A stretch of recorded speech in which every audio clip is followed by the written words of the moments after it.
Hello, friends. A very warm welcome. And in this session, which we have been taking a bit late, but then it is better late than never. So let's start with the idea that Defense Acquisition Council. ये आपको पता होनी चाहिए. And you must know who is the chairman of the Defense Acquisition Council. And another keyword here is acceptance of necessity.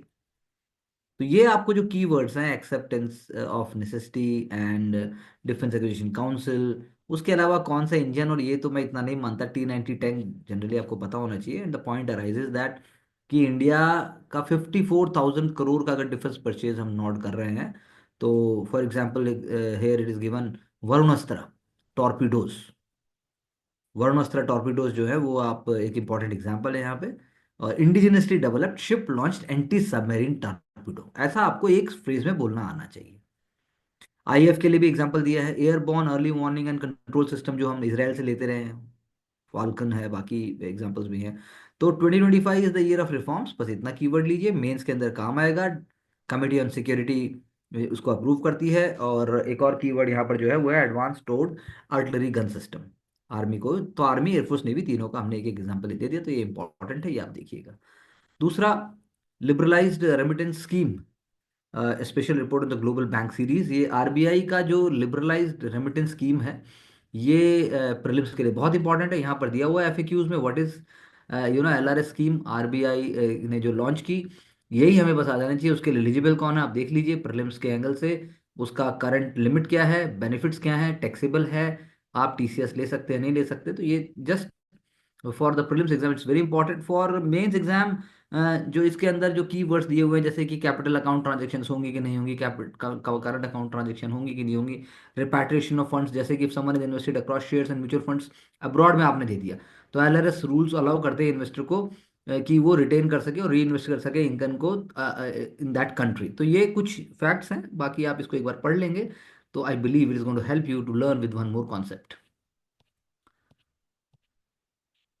HSBC का यहाँ पे example दिया है, बाकी स्कीम है आरबीआई की, that's what we have to see. Instances where LRS is permissible, तो personal travel है, डोनेशन है, going abroad on employment, immigration, maintenance of relatives abroad, business trip, medical treatment abroad, education payment, तो सब जगह एक example आ जाता है. तो राजस्थान के जो कोचिंग बिल जो आया, अगर उसमें आप बोलते हैं कि 16 साल की उम्र तक जो पहले एक पाबंदी लगाई गई थी कि नहीं जा सकते, वो हटा दी गई है. दूसरा, बायोमेट्रिक अटेंडेंस होनी चाहिए थी, वो भी आपने हटा दी है. तीसरा, जो कोचिंग इंस्टीट्यूट्स की एक जिम्मेदारी, जो ऑब्जेक्टिव जिम्मेदारी करने की बात थी, वो भी आप हटा दी. तो इसलिए इसके बारे में कहा जा रहा है कि ये जो है कोचिंग इंस्टीट्यूट्स का बिल है. पेरेंट्स का ये कहना है कि ये गाइडेंस मिली है कोचिंग इंस्टीट्यूट्स की, तो ये किया गया. इतनी बड़ी इंडस्ट्री है. और पहले ये था कि अगर अटेंडेंस दो दिन एब्सेंट होगा, then institute was suppose to inform the parents. अब लेकिन इन चीज़ों को डाइल्यूट कर दिया गया है. तो ये एक बात है. तो आपको भी सोचना होगा कि क्या वाकई जो भी सर्कमस्टेंसेस हैं, क्या ये वाकई जस्टिस करता है. तो इतना हम कहना चाहेंगे. अब पावर शॉर्टेज भारत में होने की जो बात है, गर्मियों में पावर शॉर्टेज की बात आती है, सर्दियों में कम, गर्मियों में ज़्यादा. हर साल के हिसाब से आप देखेंगे तो हमारी पीक डिमांड बढ़ती चली गई है. रूरल एरियाज में भी हमें एनर्जी चाहिए, और अर्बन में तो चाहिए ही चाहिए. एसी जहाँ पर है वहाँ चाहिए. और उसके अलावा जो इक्विपमेंट्स चलते हैं, वो भी गर्मियों में आप कह लीजिए कंजम्पशन ज़्यादा है. तो क्वेश्चन ये है कि रैपिड एक्सपेंशन तो किया हमने रिन्यूएबल्स का, लेकिन हमारे पास क्या रिन्यूएबल एनर्जी जो हमने बढ़ाई है, सोलर पावर, विंड पावर हमने जो बढ़ाई है, क्या हमारे पास 24/7 यूज करने के उसके पर्पज से उसके लिए स्टोरेज सिस्टम भी हमने डेवलप किए कि नहीं किए. क्वेश्चन ये है. क्वेश्चन इज दैट कि जो एनर्जी जनरेट सोलर पावर से 24 घंटे नहीं हो सकती है, जब सूरज होगा तभी होगी. Wind energy is also subject to conditions. तो क्या जो एनर्जी जनरेट हो गई, क्या हमारे पास स्टोरेज के उसके सिस्टम्स हैं. हमने थर्मल स्क्वीज को तो हटा दिया, थर्मल पावर को हमने हटाने की बात कर दी, लेकिन थर्मल पावर को जो हमने नॉन पिछले 10 साल की जो पॉलिसी है उसके अंदर हमने थर्मल्स को इतना ज़्यादा नहीं बढ़ाया. और हमने उसको भी नहीं बढ़ाया, और हमने रिन्यूएबल्स के एनर्जी स्टोरेज सिस्टम को भी बहुत ज़्यादा नहीं बढ़ाया. तो अब उसका नुकसान होगा. उसका नुकसान यही है कि नेशनल लोड डिस्पैच सेंटर, अगर आप उससे आप पूछोगे नेशनल लोड डिस्पैच सेंटर, और जो प्लांट लोड फैक्टर है जो हमारे थर्मल पावर्स का, वो अपने अगर पीक पे वर्क करता है, तो उसके बाद उसकी कैपेसिटी कैसे आप और बढ़ाएंगे. तो क्वेश्चन यही है कि अनमेट इलेक्ट्रिसिटी डिमांड जो है वो नॉन सोलर आवर्स में कैसे पूरा करेंगे. तो मई 2025 उनका कहना है बहुत ही क्रिटिकल टाइम है। लॉस ऑफ लोड प्रोबेबिलिटी एक और वर्ड है यहाँ पर, LOLP।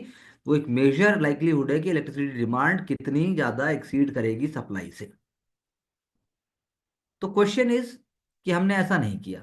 फैक्ट क्या है? सेंट्रल इलेक्ट्रिसिटी अथॉरिटी का आप देख लीजिए, उसका मैंडेट देख लीजिए।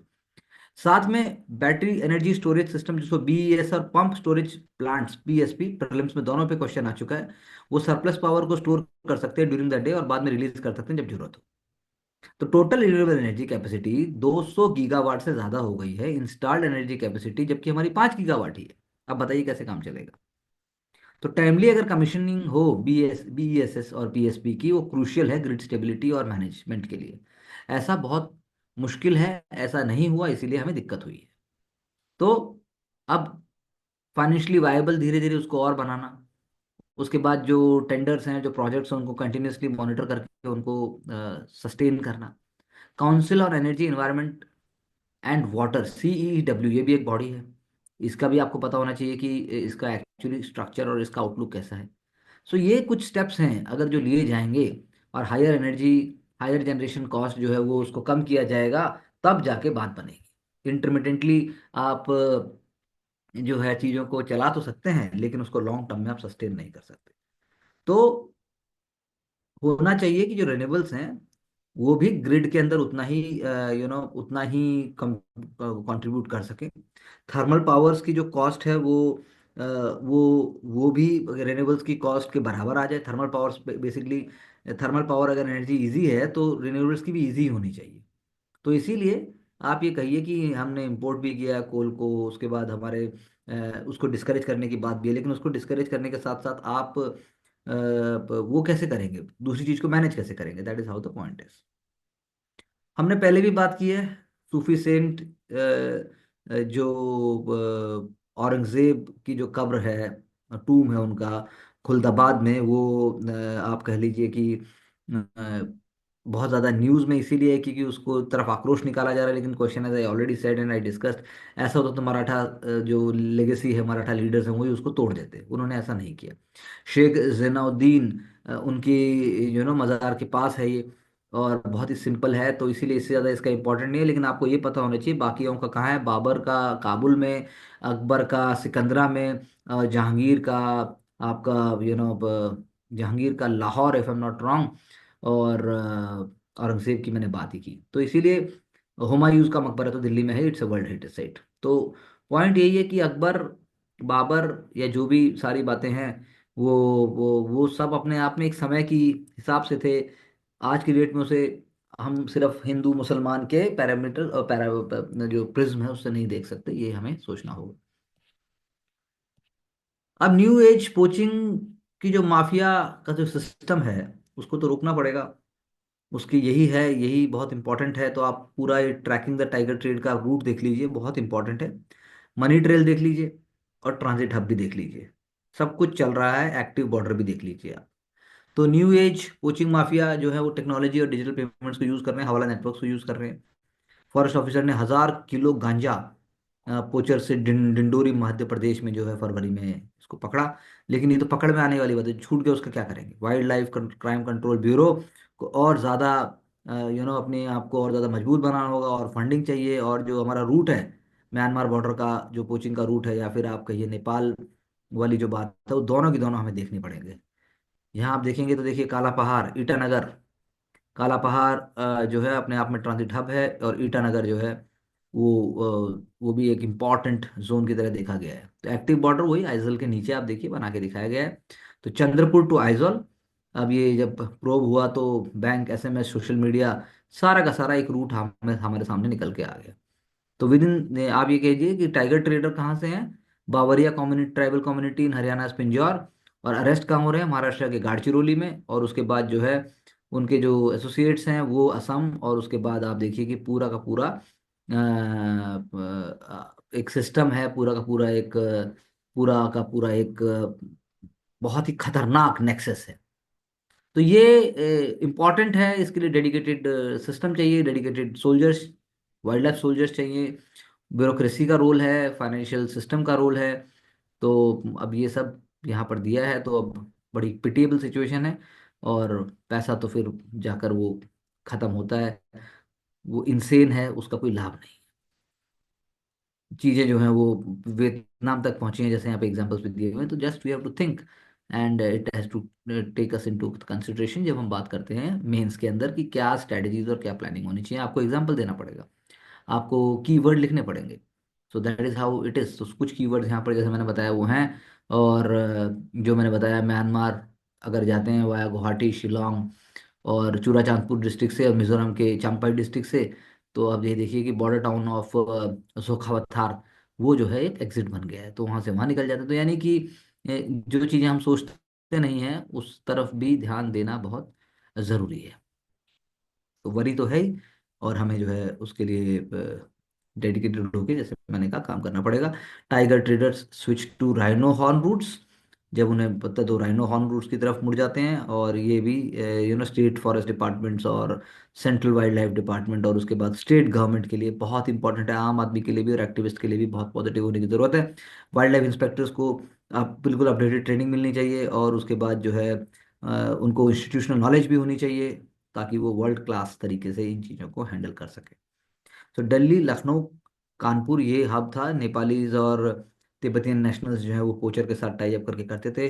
और उनका जो है महाकाली धारचूला बॉर्डर जो उत्तराखंड में पिथौरागढ़ में है, वो रूट था नेपाल का। सुदूर पश्चिम और सनौली बेलहैया बॉर्डर यहाँ पर जो बताया हुआ है वो महाराजगंज के थ्रू। तो ये आप खुद ही पेपर पे ऐसे करके बनाइए।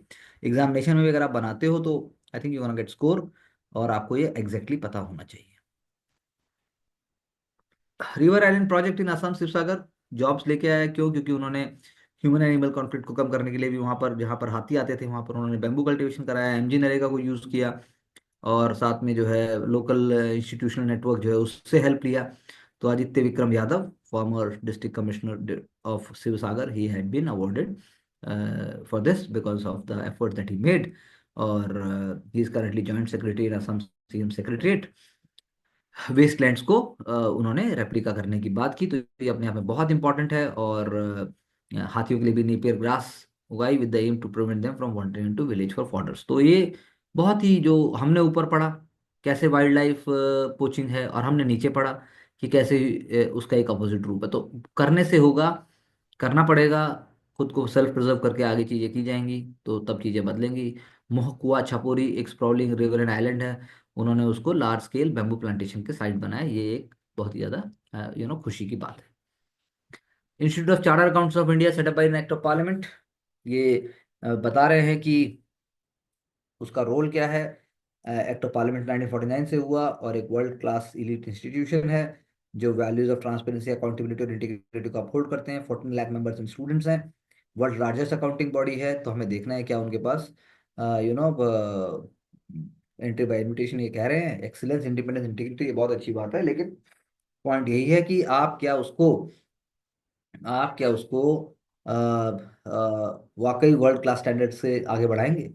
और साथ में जो एग्जांपल दिया है यहाँ पे श्री पीपी चौधरी का, honourable member of parliament Lok Sabha, chairperson JPC on one nation one election, और former Indian minister of state है, उनको उन्होंने बुलाया। तो यहाँ जो की वर्ड्स हैं विश्वसनीय, जो उन्होंने बोल के लिखा है, क्या वाकई उसको फॉलो भी किया जा रहा है। सीएस का बहुत इंपॉर्टेंट रोल है, जीएसटी से लेकर मनी लॉन्ड्रिंग से लेकर, और आगे से ज़्यादा जो चीज़ें होती हैं। तो इसीलिए इस प्रोफेशन को चूज भी बहुत सारे लोग इसलिए करते हैं कि पैसा बहुत है। तो लिखने और बोलने में फर्क है, वो देखना पड़ेगा।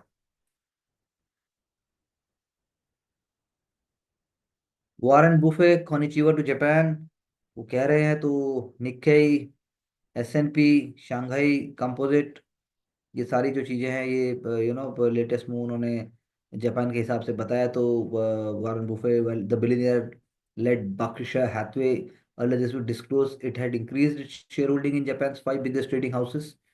तो ओमाहा बेस्ड कॉन्ग्लोमरेट, उन्होंने ऐसा कहा कि हमने मित्सुबिशी है, मारुति है, इनमें उन्होंने किया। तो अब सोचने वाली बात यह है कि वो जापान के इंडस्ट्रियल पावर हाउसेस हैं, ओल्डेस्ट हैं, बिगेस्ट हैं। सोगो, शोशा और general trading houses which trade in wide range of goods and commodities from electronics, hardware, textile, automobile, oil and gas, infrastructure. तो पॉइंट यही है कि ये जापान के इकोनॉमिक परफॉर्मेंस के साथ जुड़ा हुआ है, और ऊपर से उसके वर्क कल्चर से जुड़ा हुआ है। इंडिया के लिए भी इसमें कुछ लेसन हैं। Ex president of chairperson of State Bank of India Arundhati Bhattacharya, जो भी प्रेसिडेंट एंड सीईओ है सेल फोर साउथ एशिया। तो उन्होंने कहा first AI was using structure data which was its predictive age, then came language processing leading to generative, the next wave will be robotic age. तो उन्होंने देखो तीन बातें कही, जो मैं कहता हूँ कि ऐसे हो चाहे फिर वो जीएस में कोई आंसर हो, वहां पर इन एलिमेंट्स को हम लेके आ सकते हैं। How much bad loan was written of in recent year, देखिए अब आप अंदाजा लगाइए 2014-15 में एनपीए कितना रिटर्न ऑफ किया गया था और अब कितना किया गया। तो इससे पता लगता है कि बेकी जो वाकई फाउंडेशनल है, फंड सिस्टम है, और जो आपका एक पूरा अप्रोच है वो कितनी हद तक ट्रांसपेरेंसी की तरफ कितनी हद तक गई है। Eli Lilly brings its global best seller anti obesity diabetes drugs to India. Eli Lilly की जो मोंजारो है वो 14,000 रुपये फॉर 2.5 मिलीग्राम मंथली डोज है उसकी, और 5 मिलीग्राम जो है 17,500 पड़ेगी। डॉक्टर्स जो है वो तैयार है देने के लिए, मल्टीपल प्रिस्क्रिप्शन देंगे। और आप कह लीजिए कि कुछ ही महीनों में या एक साल आप लगा लीजिए, कुछ इसका भी पूरा एक सिस्टम है कि इतने समय में आप अपना वेट लॉस कर देंगे। और इसका इंजेक्टेबल काउंटर पार्ट भी है, और ये अपने आप में बहुत ही पॉजिटिव न्यूज़ है। सिप्ला भी आ रहा है इसके जेनरिक और दूसरे वर्जन के साथ जिसका नाम विगोवी है, और वो डील भी करना चाहता है एली लिली के साथ इस ड्रग के लिए। तो क्वेश्चन अराइजेज, इस ड्रग की डिमांड बहुत ज़्यादा है, मिडिल क्लास और अपर क्लास इसको खुल खुल के यूज़ करेगा क्योंकि फैलने से आप बाज नहीं आएंगे। और जो है प्रिस्क्रिप्शन आपको डॉक्टर लिख के देंगे धड़ल्ले से। तो क्या ये मोरल एथिकल जो इसके पर्सपेक्टिव है, कैसे आप उसको हैंडल करेंगे? Central Drug Standard Control Organisation उसने इसको अप्रूव किया, और जो एग्जिस्टिंग ड्रग्स हैं वो इतनी जल्दी से काम नहीं कर पाती हैं। जैसे सीमाग्लूटाइड जो है वो भी एक की ड्रग है, और आप कह सकते हैं कि बाकी एग्जांपल्स भी हैं। लेकिन जो ये अब आई है तो ये बहुत हद तक मतलब जो है आपकी वेट लॉस में मदद कर सकती है, दो it is costly, it is beyond reach. और वेट कंट्रोल के लिए जो सबसे इम्पोर्टेंट बात है कि आप एक्सरसाइज और हेल्थ और अपनी डाइट का ध्यान रखें, वो फंडामेंटल है। तो we will see to it how it works. GST data to be use to peg GDP in new series. I repeat, GST का डेटा जो है वो जीडीपी की न्यू सीरीज में यूज किया जाएगा for computing private consumption activity. तो more accurate होगा, बिल्कुल सही बात है। उसके बाद will have a direct impact on cutting down the magnitude of GDP revision, I agree with that. और साथ में government final consumption expenditure share जो जीडीपी में है वो 9 to 9.5% है। और उसके लिए एक advisory committee on national accounts statistics भी बनाया गया है, ताकि हम रेवेन्यू कलेक्शन जो जीएसटी से आया है, क्योंकि वो जो indirect, it is the principal indirect tax. GST is the principal indirect tax, ये की इंडिकेटर है private final consumption of expenditure का। तो इससे हमें मदद मिलेगी, उसके बाद हम अकॉर्डिंगली पॉलिसी पे इम्पैक्ट आएगा, अकॉर्डिंगली उससे सोशियो इकोनॉमिक पॉलिटिकल लैंडस्केप पे इम्पैक्ट होगा। Double deflation is a method through which nominal outputs are deflated through an output deflator। तो ये भाषा ऐसी ही है, इसको आपको ऐसे ही समझा है। और inputs are deflated using a separate input deflator. तो ये डबल डिफ्लेशन एक मेथड है, आप कह सकते हैं कि मेथड ऑफ अकाउंटिंग। कैसे वो कैसे उसको आप फिगर्स को लेके आएंगे। तो हमें प्रीलिम्स के एंगल से जैसे रियल एस्टिमेट निकालने के लिए इंपॉर्टेंट है, तो प्रीलिम्स के एग्जांपल से आपको उन दोनों का मतलब पता होना चाहिए। Deflation, GDP deflator, double deflation, ये कीवर्ड्स हमने अपने इकोनॉमिक सीरीज में सब बहुत डिटेल में कवर किए हैं, do look at it.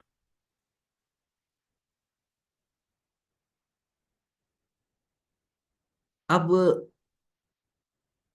X अगर ये कहता है, यानी ट्विटर ये कहता है कि इंडिया का जो ऑनलाइन सेंसरशिप रिजीम जिसको वो कह रहे हैं, और अनलॉफुल कंटेंट को जो गवर्नमेंट ऑफ इंडिया सेंसर करती है, तो उसको उन्होंने चैलेंज किया है। उन्होंने कहा है कि section 79(3)(b of IT act 2000 आप नहीं यूज कर सकते। तो ये चलता रहेगा, और हमने शुरू से देखा है कि ये एक बहुत ही ज़्यादा हेजी जोन है। और ट्विटर ने अपनी पिटीशन में कहा है इट यू नो दिस कि it violated the supreme court 2015 landmark Shreya Singhal judgment which declared that content could only be censored by a court order or under section 69A of the IT Act, not like that. So a full 23 years after section 79 was enacted and 14 years after the current version went into effect, the respondents are now attempting to misuse section 79 to create an unlawful blocking regime without any of the protections. तो ये plea डाली है। So question यही है कि कि कैसे इन चीजों को आप नेविगेट करके एक प्रॉपर सिस्टम को लेके आएंगे। एक्स की अपनी प्रायोरिटीज है, गवर्नमेंट को अपना प्रोटेक्ट करना जरूरी है, और उसके बाद समाज अपने हिसाब से ग्रो करेगा। तो ये जो एक चर्निंग है, ये चर्निंग आपको समझनी पड़ेगी, और उसके हिसाब से ही आपको लैंडमार्क जजमेंट जो श्रेया सिंगल का यहाँ पर एग्जाम्पल दिया वो देखना पड़ेगा। और सेंसरशिप तो जरूरी है, जितनी जरूरी है उतनी की जाएगी। डेमोक्रेसी में तो सेंसरशिप का कोई रोल नहीं होता, लेकिन सेंसरशिप नहीं है, वो सही चीज को अगर आपको किसी भी तरीके से पोर्ट्रे करना है तो उसके लिए मदद करनी ही होगी। Udyam Utsav, it's a very very innovative thing, celebration of MSME, that is micro small and medium enterprises, Amrit Udyan यानी कि राष्ट्रपति भवन। वहां पर handicrafts, organic food, agro products from women, PM Vishwakarma and tribal entrepreneurs, ये तीन कीवर्ड्स हैं। IPL lock in expiry, experts not yet sure of IPO lock in expiry, experts not yet sure of impact. So 4 lakh crore shares ये जो हैं जून and तक unlock हो जाएंगे। Share of 73 companies worth 4.2 lakh crore will be unlocked by end of June as the pre-listing lock-in period for the stocks held by promoters, anchor investors and other shareholders is set to expire. अब lock in expiry जब खत्म हो जाएगी और eligible shares जो हैं वो मतलब ट्रेडिंग के लिए ओपन हो जाएंगे, तो क्या इससे चीज़ें बदल जाएंगी? पॉइंट ये है, क्या इससे चीज़ें बिल्कुल चेंज हो जाएंगी? तो इम्पैक्ट जो लॉक इन जो एंड हो रहा है उसका इम्पैक्ट यही है कि कुछ शेयर प्राइसेस ऊपर नीचे हो सकते हैं, लेकिन इससे बहुत ज़्यादा एकदम बहुत ज़्यादा उतार चढ़ाव की कोई संभावना नहीं है। क्योंकि एंकर्स जो हैं, जो अगर आप कहेंगे तो, या फिर जो लॉन्ग टर्म इन्वेस्टर्स हैं, they they will decide according to the situation and generally knee जैप रिएक्शंस नहीं। क्योंकि मार्केट की जो मूवमेंट है वो अगर प्रिडिक्टेबल है और उसके ऊपर से जो जियो स्ट्रेटेजिक हैपनिंग्स हैं उसी के हिसाब से चीज़ें दिखती हैं, तो it is going to be a smooth thing. Center for Innovation in Public Policy founder Mr. Rajawat is saying that cities designed at air conditioned है। तो पहली बात तो मैं ये कहूंगा कि इंडियन सिटीज डिजाइन ही नहीं हुई है, इंडियन सिटीज अपने आप डिजाइन, अपने आप जो डिजाइन बना हो गया। ये कोई प्री प्लान प्रोसेस नहीं है। Name a city in India, Chandigarh के अलावा नया रायपुर, नवा रायपुर जिसको कहते हैं, या दो चार पांच सिटीज आप और नाम ले लेंगे, वो भी पूरी तरह से डिजाइन करने के बाद भी डिजाइन नहीं है। अब आप आज चिल्लाने लगे हैं कि glass covered concrete buildings heat traps बन जाएंगी, वो तो बन चुकी हैं। इंडियन इंस्टीट्यूट ऑफ टेक्नोलॉजी शुरू से कह रहे हैं इस बात को कि जो शिफ्ट है, यानी कि स्टूडियो फॉर हैबिटेट फ्यूचर्स, उन्होंने ऐसे एग्जांपल्स दिए हैं कि बिल्डिंग्स कैसे कूल रह सकती हैं विदाउट एयर कंडीशनिंग। तो अब उसके लिए आपको उसके लिए आपको उसी तरीके से बिल्डिंग का निर्माण करना होगा। लोकल आपको लोकल चीज़ें लगानी होंगी। उसके बाद आपको ग्रीनरी, वेंटिलेशन और वाटर हार्वेस्टिंग तक के सोर्सेज को देखना होगा। फिर आप बात करते हैं कि हम कैसे पैसिव कूलिंग टेक्निक्स यूज़ करें, जैसे मलेशिया है या फिर टोक्यो है। लेकिन उसके लिए एक लॉन्ग टर्म थिंकिंग होती है। जब यहाँ पर आपके यहाँ कभी जजों के घरों में नोटों की बोरियां मिल रही हैं, कभी डीजीपी की बेटी आपके यहाँ पर सोना चिपका के भाग रही है, कभी आपके यहाँ पर नेता सिर्फ अपना कर रहे हैं, उनके पास प्राइवेट जहाज है, उनके पास आधे से ज़्यादा रिसोर्सेज उनके हाथ में है, तो फिर भारत जैसे इतने बड़े देश में जहाँ इतनी ज़्यादा जनसंख्या है, तो वहाँ कौन सा ट्रैप और कैसा एडिक्शन? तो एडिक्शन ग्लास फसाड का नहीं है, एयर कंडीशनिंग अब मजबूरी बनता जा रहा है। और जबकि इंडिया में तो अगर आप टोटल परसेंटेज देखिए कि कितने इंडियंस के पास एयर कंडीशनर है, जब ये हालत की आप बात कर रहे हैं। गांव में तो वरना पंखा चला गया है, और साथ साथ में फिर जो है वो पेड़ के नीचे बैठ गए हैं। वो लेकिन गांव खत्म हो गए हैं, गांव भी नहीं है, ना वो गांव रहे ना वो शहर रहे। अजीब से कंक्रीट कंक्रीट एक तरीके के चैम्बर्स बन गए हैं, तो उसमें ना उनकी गलती है। रीथिंकिंग जो है दिमाग से शुरू होती है, वो रीथिंकिंग के लिए व्यक्तित्व का विकास होना चाहिए, जो कि इस सॉल्यूशन को लेके आएगा। बाकी सिर्फ लिखने से आप कोई इम्पैक्ट नहीं डालने वाले। अब बिल्कुल इम्पैक्ट नहीं डालने वाले, लेकिन इम्पैक्ट डल रहा है। जब आपके पास चार पैसे भी हैं और आप भारत के रोल मॉडल्स में भी हैं, तब भी सरोगेट एडवर्टीजमेंट्स के आप बाप बने हुए हैं, क्योंकि आपका कहना है मेरे पास पैसा आता है तो मैं क्या करूं, ये मेरा धंधा है। तो ऐसा नहीं चलेगा। ये समाज का एक जो आईना होता है जिसको आप तोड़ने पर लगे हुए हैं, क्योंकि अभी जो ज्ञानपीठ अवार्ड मिला, आप देखिएगा जो विनोद जी को, विनोद सर को जो मिला है हिंदी साहित्य में, वो ही इन बातों को दर्शाता है। तो जो समाज भागता है जिसके पीछे, और एक पागलपन है, और जो किसी भी तरीके से अपने प्रोडक्ट्स को बेचना है, और वो प्रोडक्ट्स किसी लायक भी नहीं है, चाहे वो फिर सरोगेट एड्स की जो बात करें, तो एब्सेंस होना चाहिए किसी भी तरीके से, किसी भी तरीके कंप्लीट बैन होना चाहिए टोबैको और लीकर ब्रांड्स में। लेकिन ऐसा है, आप वाटर बॉटल के नाम के ऊपर आप दारू बेचते हैं, आपको दारू दिखाई दे रही है जबकि ऐड पानी का चल रहा है। तो alcohol and tobacco brands add up to 20 to 25% of the IPL broadcast ad revenue. तो Jio Star will feel the impact, और वो 30% तक का करते हैं। तो वही बात है, absence of alcohol and tobacco surrogates may pave the way for new advertisers of the PIL in the IPL. वही वाली बात है। तो बाउंड्री सेट करनी पड़ेंगी।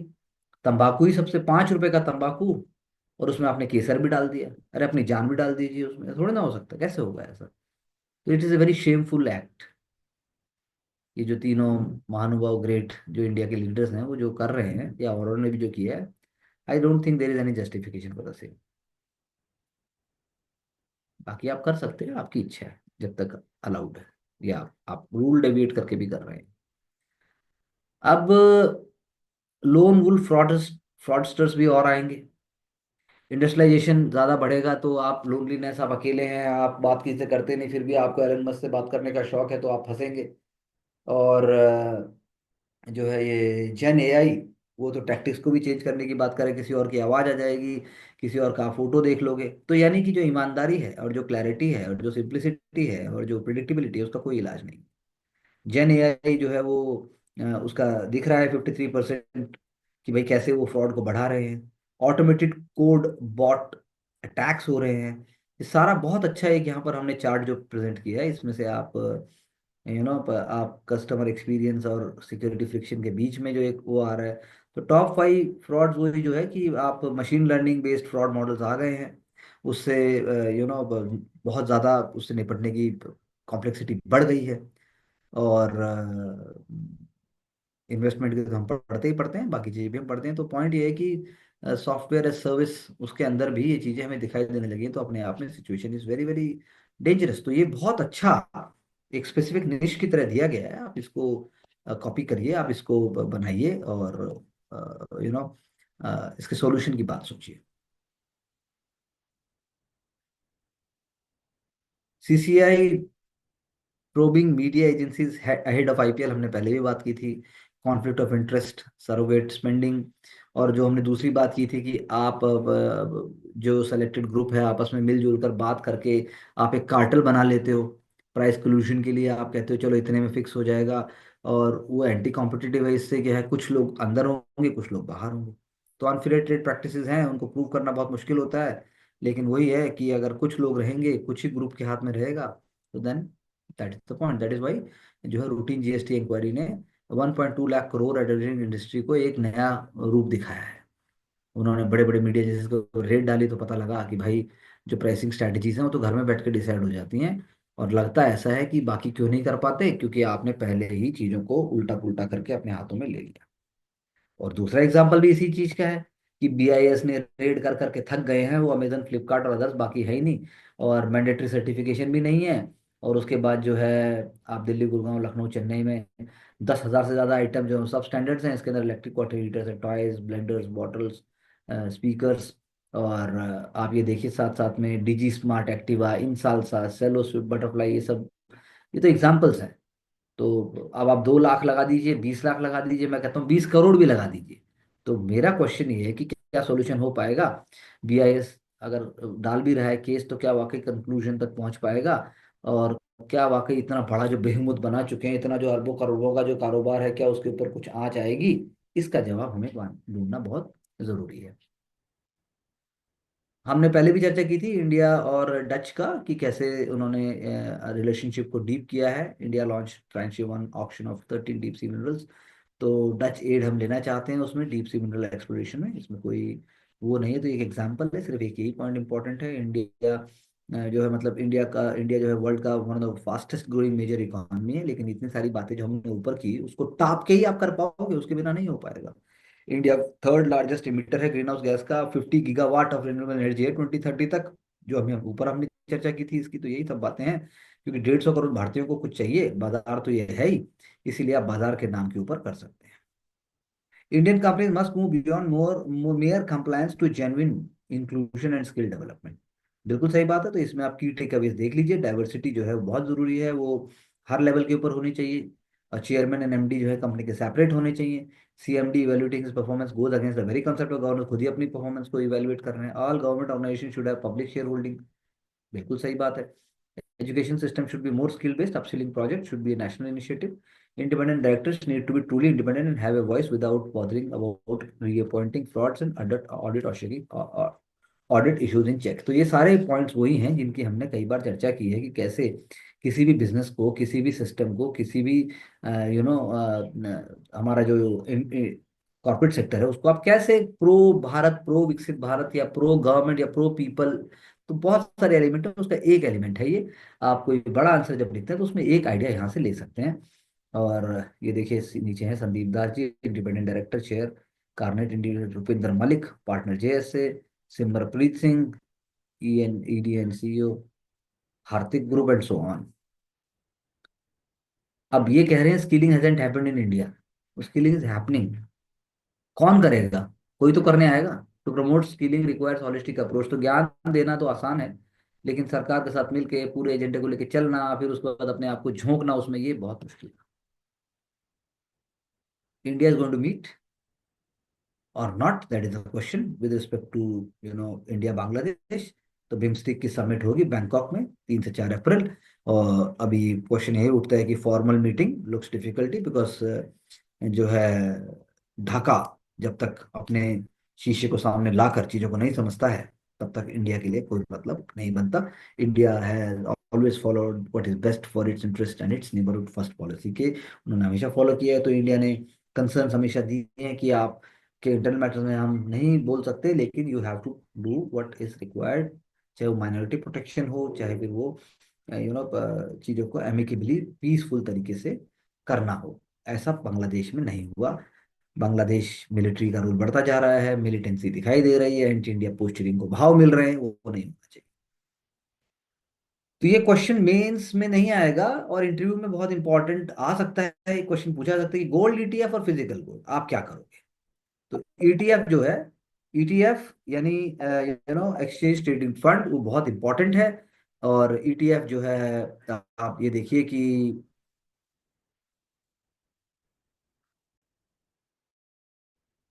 तो the point about gold ETFs और the physical gold that we have been talking, उसमें स्मार्टर स्ट्रेटजी क्या है? So it depends basically. अब आपको कुछ फैक्ट्स मिल सकते हैं। India's household the holding of gold is estimated to be 2.5 trillion, यानी 220 ट्रिलियन गोल्ड में हमारा है। और प्राइसेस तो obviously 38% had been rising per year, so that is why it has been rising of. So the question arises कि liquidation की बात है या cultural and sentimental factors, they are very important जब बात आती है गोल्ड ईटीएफ्स की। गोल्ड ईटीएफ्स यानी आप गोल्ड एक्सचेंज ट्रेडेड फंड जो है वो आप ले लोगे। आप फिजिकल गोल्ड नहीं लोगे, लेकिन जितना जितना गोल्ड का बढ़ता जाएगा उतना आपको पैसा मिलेगा। गवर्नमेंट ने भी शुरू किया था, गवर्नमेंट इनिशिएटिव ने बहुत शुरू में it was very much popularised and it was appreciated. So gold ETF क्या प्लस पॉइंट होगा? कॉस्ट इफेक्टिव है, सेफ है, लिक्विड इन्वेस्टमेंट ऑप्शन है, और बहुत इजीली आप इसको खरीद सकते हैं। द क्वेश्चन अराइजेज कि देयर इज सेबी रेगुलेशन, और उसके बाद ETFs to buy gold as per standard of London bullion market association. So purity 99.5 है, और उसके कस्टोडियंस होते हैं जो उसको रखते हैं। तो ETFs are traded on stock exchanges, so investors can easily buy and sell during market hours. So physical gold भी वो लिक्विड ही है, but it is not same as gold ETF which can offer instantaneous buying and selling. तो आप gold exposure अपने portfolio में धीरे धीरे बना सकते हैं, एसआईपी की तरह कर सकते हैं, ये एक बात हुई। अब Each gold ETF has a different vintage over time, factors such as expense ratios, changes in custom duty, local taxes, ये सब रिटर्न में जुड़ जाते हैं। और साथ में आपको जो गोल्ड, जो मतलब आपको गोल्ड स्टोरेज का प्रॉब्लम आएगा, हैंडलिंग का आएगा, ये सारी चीजें ईटीएफ में नहीं आएंगी। तो ये एक पॉइंट है। तो मार्केट वैल्यू जो है ईटीएफ की वो सेम वैल्यू होती है जो फिजिकल गोल्ड की। अगर प्राइस 9,000 पर ग्राम है तो आपको ईटीएफ में भी वही मिलेगा। सो ईटीएफ और वर्सेस फिजिकल गोल्ड, इंडिया में फिजिकल गोल्ड को बहुत ज़्यादा प्रीशियस, बहुत ज़्यादा sentimental, cultural, it is not just a transactional value. तो ये एक सोचने वाली बात है।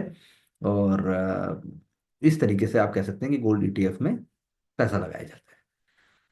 इसी के कॉन्टेक्स्ट में यदि हम एक डिफरेंट एस्पेक्ट में देखें, व्हाट इंडियाज कंजम्पशन डेटा, जो इंडिया का कंजम्पशन डेटा है वो हमारे इकोनॉमिक ट्रेंड्स के बारे में क्या बताता है।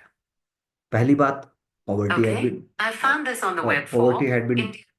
poverty had been declining, and what we can say is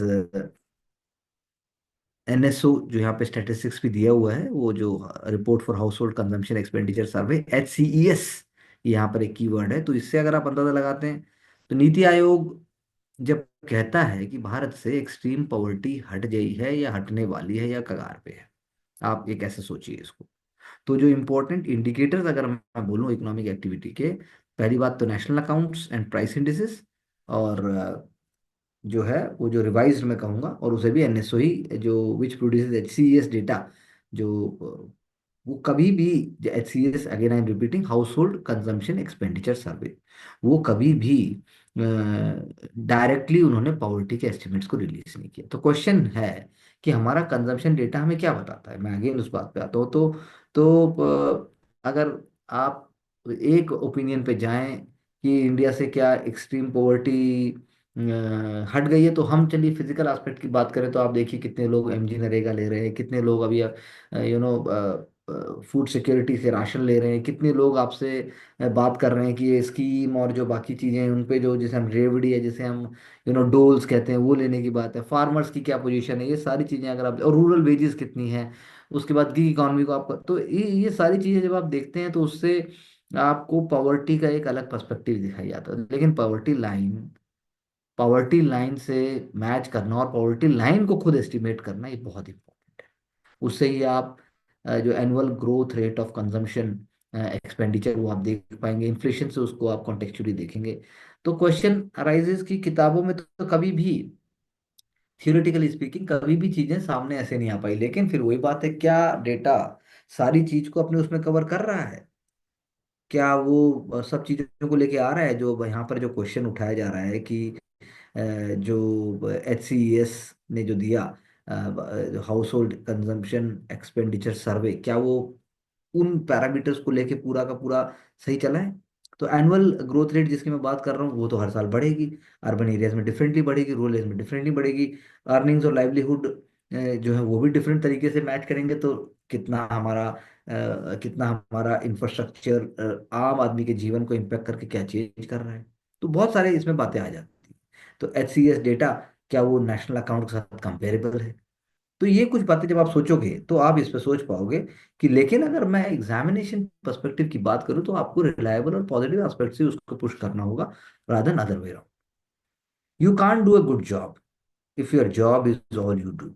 100% we agree with this fact. हम हमारी जो पेडागोगी है या जो हमारा कोशिश है आपको सही रास्ता दिखाने की, उसमें भी यही है। जॉब पढ़ाने के सिवाय सारे जॉब है। एग्जामिनेशन की सक्सेस में पढ़ाने का रोल नहीं है, पढ़ने का रोल है। You can't do a good job if A job is all you do. आप इसको एडमिनिस्ट्रेटिव पर्सपेक्टिव से भी दे सकते हैं कि अगर आप नैरो माइंडेड होकर सिर्फ आप चाहते हैं कि बस मैं सरकारी भर्ती हो जाऊं या मैं कैसे भी बस सिंपल तरीके से काम कर लूं, तो ऐसा हो नहीं पाएगा। As far as happiness is concern, world happiness report कौन पब्लिश करता है, उसके बाद उसके पैरामीटर्स क्या हैं, बस आप ये देखिए। इंडिया 8 प्लेस ऊपर आया है, लेकिन पाकिस्तान और चाइना से अभी भी अनहैप्पी उसको माना जाएगा। तो क्या आप इससे एग्री करते हैं? You can always discuss and write back to me, तब हम इस पे बात कर सकते हैं।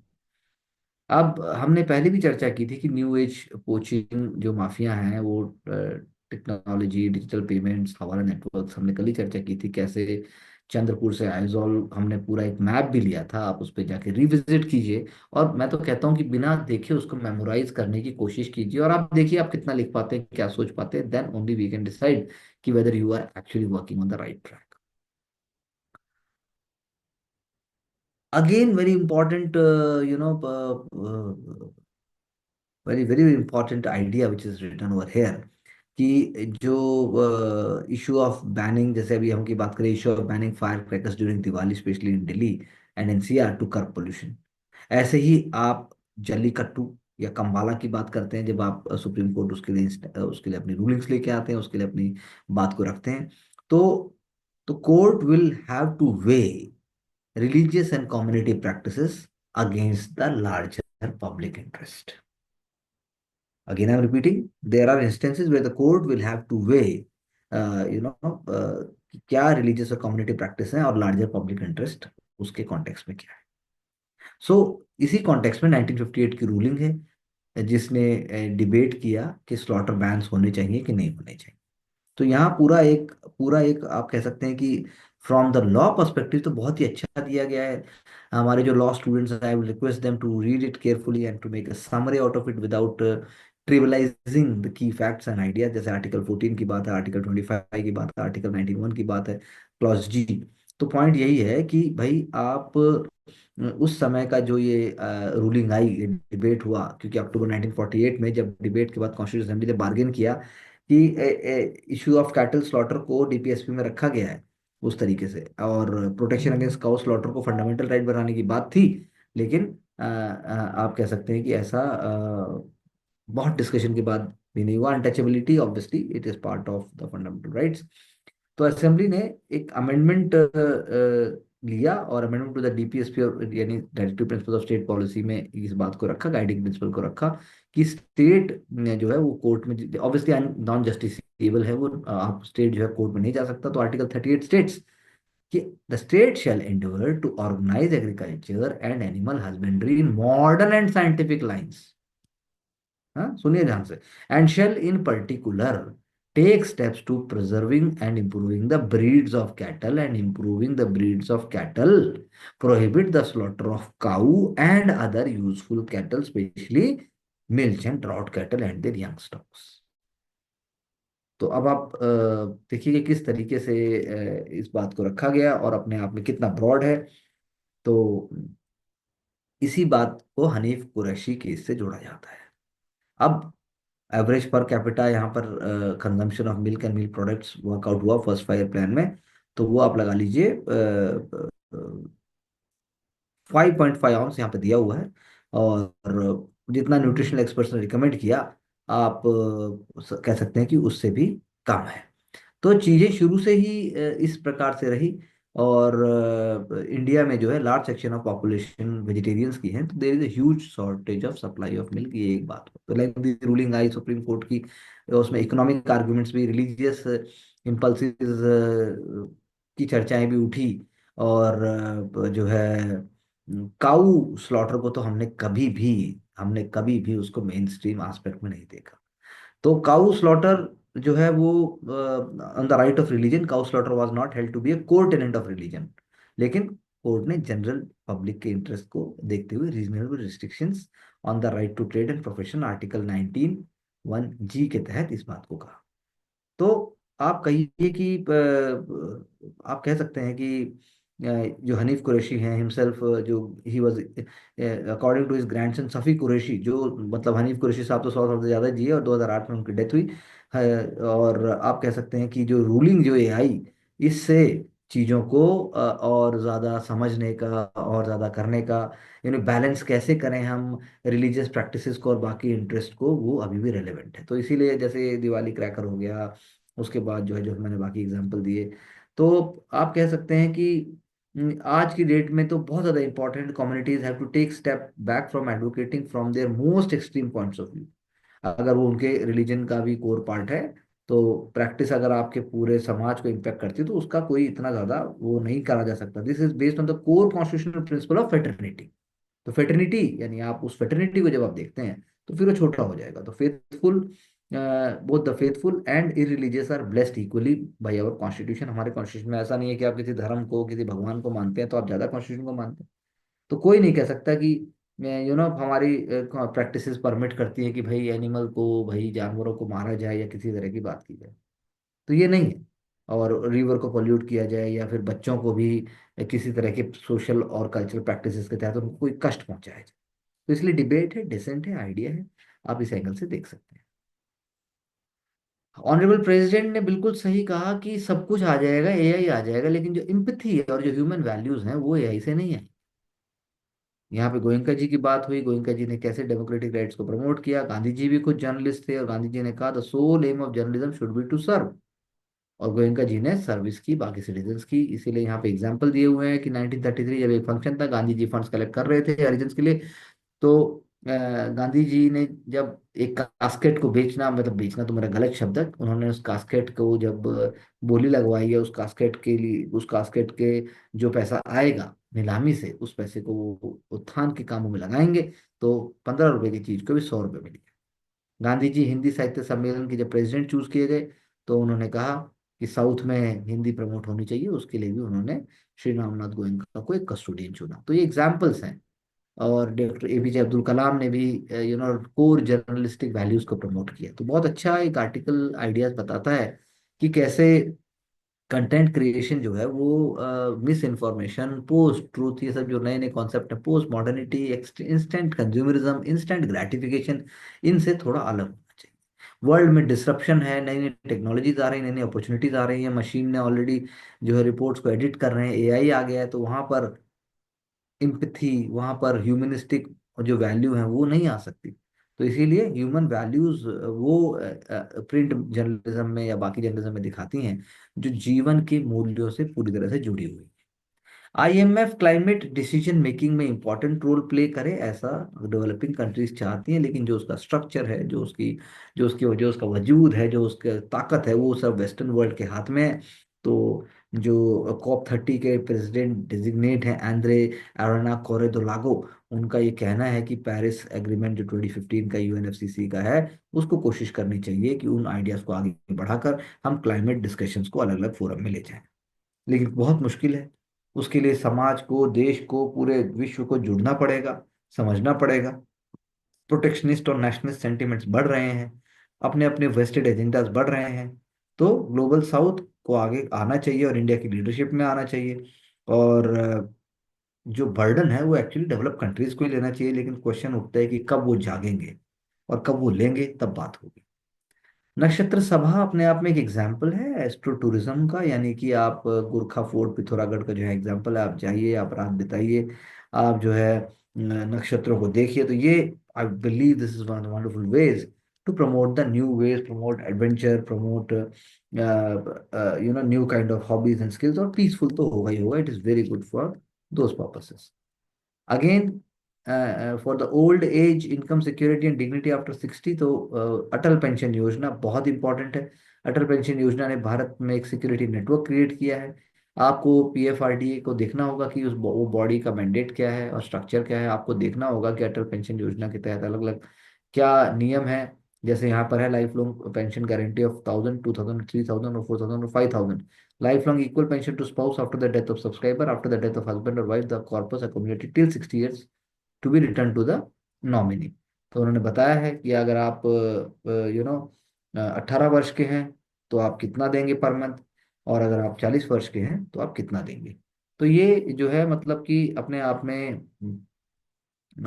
में जो है बहुत ही नायाब और बहुत ही अमेजिंग एक सिस्टम है, जिसको हमें अप्रिशिएट करना चाहिए। और इसके हमें लॉजिकली फायदे देखने चाहिए, ताकि एक सस्टेन्ड इनकम हमारे पास आए। So with these ideas we wind up today's discussion and we'll be getting back to you for the next session. So do make notes, do make ideas, और उनको सोचिए, साथ में लिखिए, उसका एक खाका बनाइए। तो ही शायद आप सस्टेन्ड लाभ ले पाएंगे। और अगर आपको लगता है कि हमसे बात करने की जरूरत है, तो always get back. We are ready to support you with honesty, clarity, and at your terms. Thank you very much.